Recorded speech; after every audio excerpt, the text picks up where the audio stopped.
Narinig nyo ba ang balita? Ang property prices sa Pilipinas, lalo na ang mga kondo, ay nagkaroon ng decline for the first time in years. Marami ang natatakot, pero sa video na ito, hihimayin natin ang top 10 things na dapat mong malaman at gawin sa gitna ng property price correction na ito. Let's dive in! Number 10. Understand the price correction. Huwag magpanik. Ang nangyayari ngayon ay tinatawag na significant correction. For the past years, masyadong mabilis ang pagtaas ng presyo, minsan triple pa. Ang nararanasan natin ngayon ay ang pagbalanse ng market dahil sa supply and demand. Number 9. The Pogo Effect.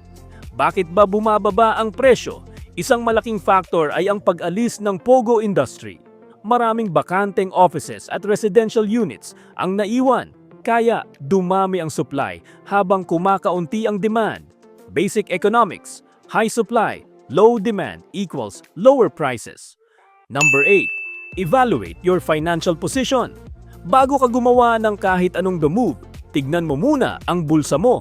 Kaya mo pa bang bayaran ang monthly amortization ng unit mo kahit walang rental income? Evaluate your cash flow bago ka mag-decide kung i-hold mo o ibebenta ang property. Number 7. Have sufficient savings. Importante ang emergency fund o weatherproof savings. Kung kaya mong bayaran ang interest at monthly dues kahit walang tenant for 6 months to 1 year, you are in a safe position to hold the property. Number 6. Don't sell in a panic. Real estate is a long-term game.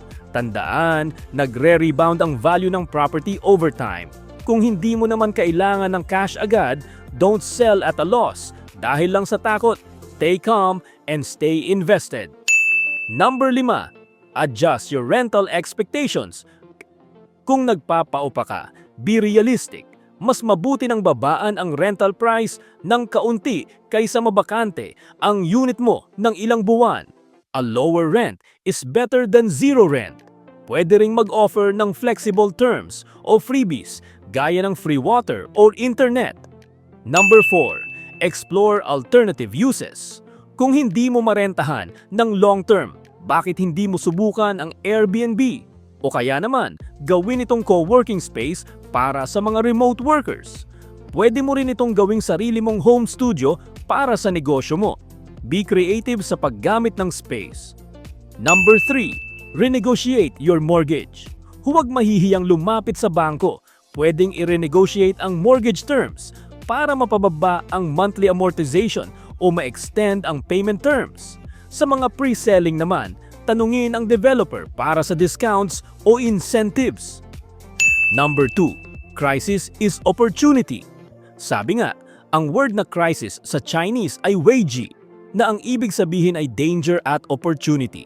Sa gitna ng peligro ng market, may opportunity. Kung may extra cash ka, ito ang best time para bumili ng additional units at bargain or discounted prices. Number 1. Be greedy. When others are fearful. Ang ultimate tip? Sundin ang mindset ng mga successful investors gaya ni Warren Buffett. Kapag ang lahat ay natatakot at nagbebenta, dun ka pumasok. Kapag ang presyo ay bagsak, dun mo makukuha ang pinakamagandang deals na magpapayaman sa iyo sa future. Ang property market ay parang roller coaster, may taas at baba. Pero sa tamang karunungan at disiplina, hindi ka malulugi. Kung nakatulong sa iyo ang summary na ito, don't forget to like and share this video. Tandaan, tamang kaalaman ang susi sa pagyaman. See you in the next video.